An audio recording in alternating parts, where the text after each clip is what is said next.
paint their cars, install their stereo system. Sure, no problem. Here it is. Just give me a couple $100. I'll install your stereo system. So that continued on, and I actually joined the military right out of high school. And when I got out a few years later, I settled back into Southern California with a new set of skills and started doing database programming for insurance preferred provider organizations in Southern California. So right there at the boom of .com, right? I was fine. I mean, I was actually doing really, really well. Had good coin in the pocket, and of course, that was about the same time that cocaine and speed was just everywhere, and I got sucked into that Oh scene. boy.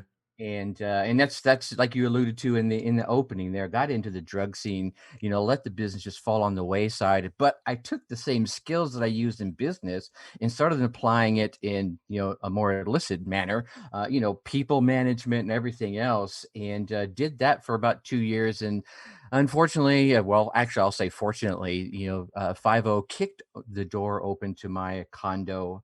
I wasn't This is there when Hawaii. Hawaii. yeah, Yeah. Y50. Yeah. Yeah. No, it's still in Southern California, Okay. but, it was a wake-up call. I was out on probably a pretty party heavy 3-4 day binge, and I came home that Sunday morning and saw my door kicked open. And it was just like you'd see it in the movies. Things are thrown everywhere, furniture's flipped over, Rice Krispie treats are poured out on the floor and everything. And it was kind of you'll use the phrase a come to Jesus moment. I had a 3-month-old daughter, and now it wasn't my life that I was potentially hosing up Right. for, I'll keep it clean.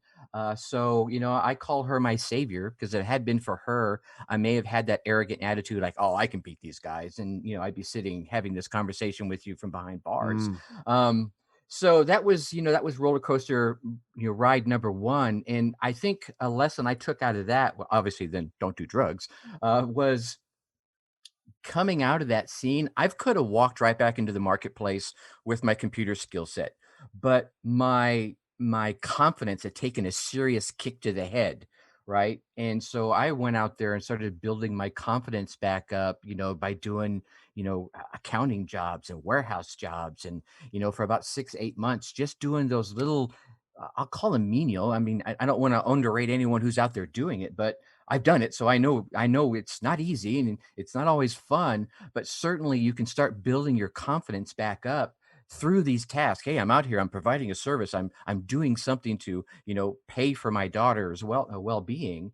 And then when I felt confident again, I stepped into the market, and that's what landed me, my rise to corporate America at Coca-Cola for 12 years, and then into Home Depot and David's Bridal and Victoria's Secret, just in each one of those phases, learning something new about business and marketing. First of all, I did not know that you were a veteran, so I want to thank you for your service. We're very pro military here on our podcast, and also I want you to mark in your calendar to get back with me in September. Is Vetpreneur Month on Okay, Screw the Commute, so we'll have you back absolutely. on again. Then the next thing I want to ask you is like, okay, all those years you spent in corporate America, which I don't know, if you've heard me rag on corporate America, but it's like I say, I just couldn't stand it there because you got to have a 2-week committee meeting to take a leak. So, Yeah, right. so, so how did you survive that time? What did you do in those corporations and what did you learn?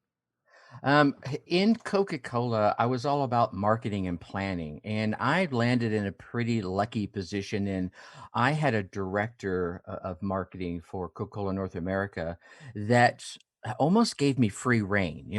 I had a pretty wide scope, and she actually created a role for me that where my role was to go out and find places to improve the business. Which, being an entrepreneurial spirit at heart, was just like, I could just go crazy. It was like a playground. So But then don't tell me you started with the new Coke. That wasn't your idea, was it? actually, that was not me, thank goodness. Okay, that's good.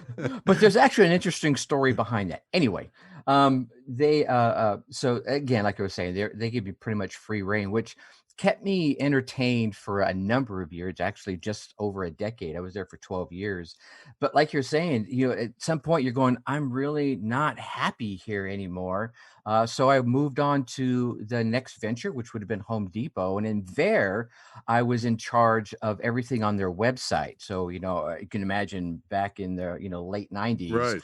they had this mentality of everything that's available out there. They were almost Amazon-ish about it. Mhm. They wanted on their website. They called it their extended aisle mentality. So there was a lot of challenges with that. And so getting that up and running and keeping that in stock so your customers were happy, that taught me a lot about merchandising, and I did very well there to the point where I was actually wooed away from Home Depot by a catalog brand in Ohio.